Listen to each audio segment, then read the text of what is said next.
Howdy y'all, got the Bulldog on the channel. It's middle of the day, Saturday. I should be out working, but it's 92, 93 degrees outside. And with me being sick here a couple weeks ago, you probably see in my videos that I'm not handling the heat like I used to. Down at the other shop, we got air conditioning and fans running all the time, and still, as soon as I try to do something, I got sweat just dribbling off of me everywhere. So I just kind of have to watch it a little bit. I pushed a little too hard last night. That I'm paying for it today. So I figured, well, I uploaded that video that I shot yesterday, and I'll just talk for a minute here. But this does reference the video that I shot yesterday that I uploaded this morning about the vacuum. I had a vehicle up there at the shop here at home. Had a dead miss in it, or most of the time it's a dead miss. It hit every once in a while. I didn't film that one because it was hot, I was tired, and I didn't want to. But it's just an older one. I call older. It was a 2004 Ford Escape, and really wasn't all that difficult to locate. I had a computer, but I could have done it without it. The computer just made it a whole lot easier. Had a bad ignition coil. It was laying down on one cylinder. And of course it had to be the one in the back that the intake manifold comes up over top of and covers it up.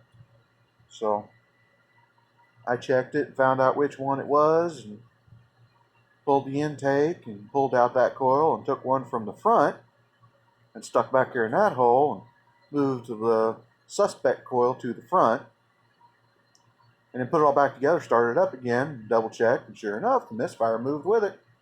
Yeah, pretty definitive. That's a bad coil. Well, I ordered a coil and told them it would be ready last night, and I threw a coil on there and fired it up, hit on all six, great, took it out for a test drive, drove out to the highway, and I noticed as I was heading for the highway, I wasn't getting any air out the vents. It was coming up defrost. Reached up there and felt of it. It was cold. The AC was working. I test drove it. The vehicle's been sitting for a while. It's going to a teenager.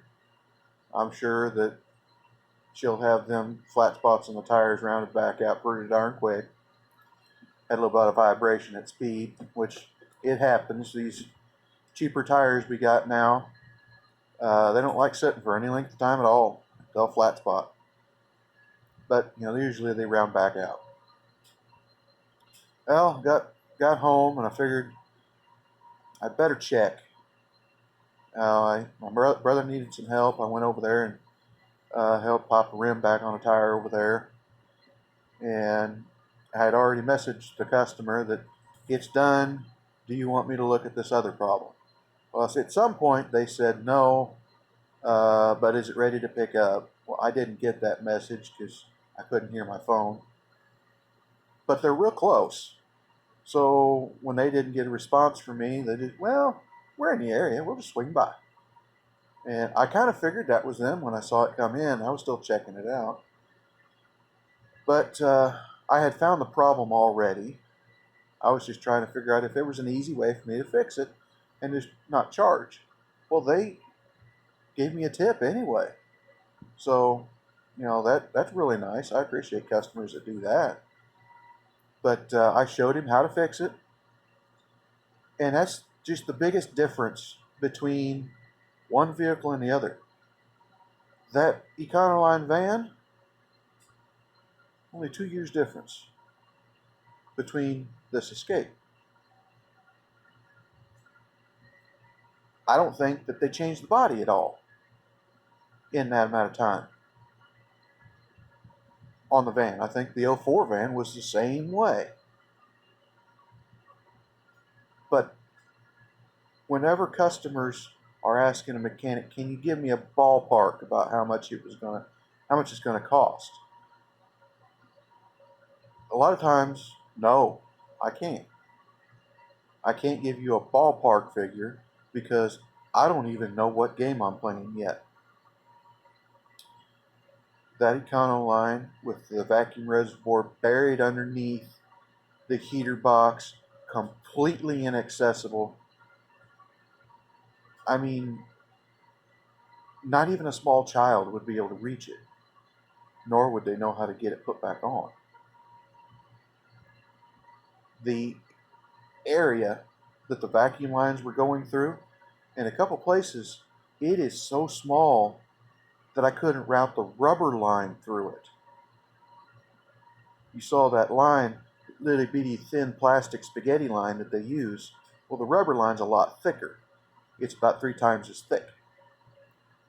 And it wouldn't fit through some of those places. I had to route it in a different area.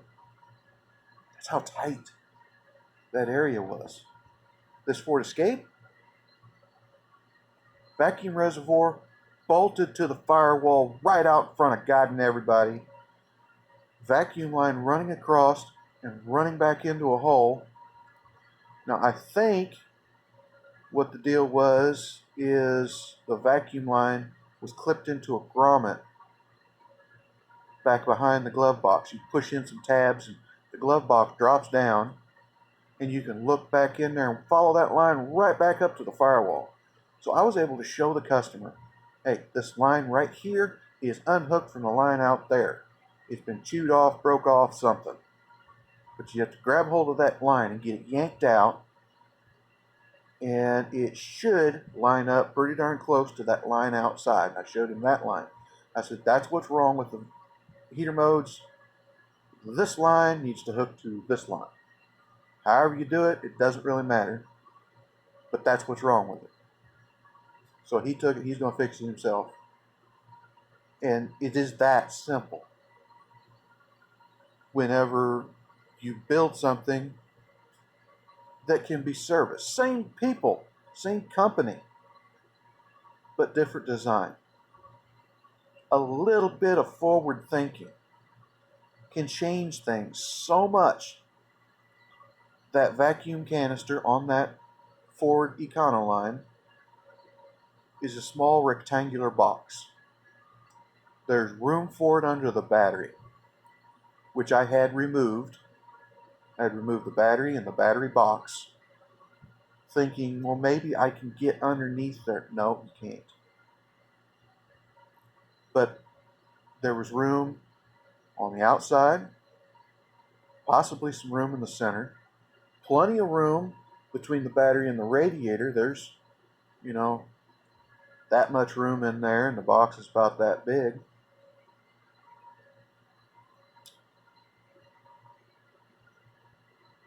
Why not? I mean, some of that stuff is just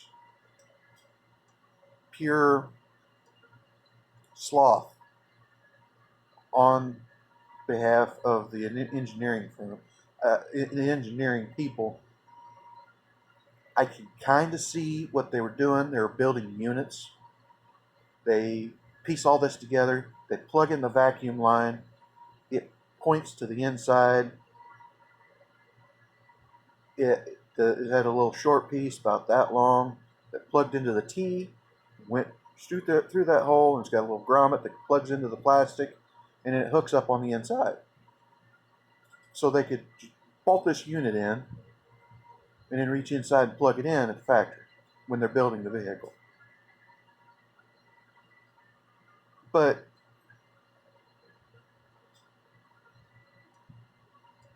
you have to service vehicles. And so often, those are the kind of things that get completely missed. It's something that has happened for many years. I'm sure that a few people will have said, why didn't you just cut a hole on the underneath side? Yeah, there's a lot of people that have done that. Years ago, the old GMs They put the heater fan down in the corner, and in order to access the heater fan, you had to pull the whole inner fender well out, or get out your saw, cut a big hole in it. A lot of people did that. Well, I've seen more than a few of them come back. I'm not, you know, old enough to see a gigantic amount of them, but I'm old enough to see more than a few where that's how it was accessed. And the result was it's in a fender well. Well, what happens in a fender well? You have a tire rotating, driving through rain and crap and salt and all kinds of stuff, and you've got a hole now in the piece that's supposed to shield your insides from all that road salt and water spray and everything else, mud and the like. They would try to slather it with tar and stuff like that. It never really worked very good.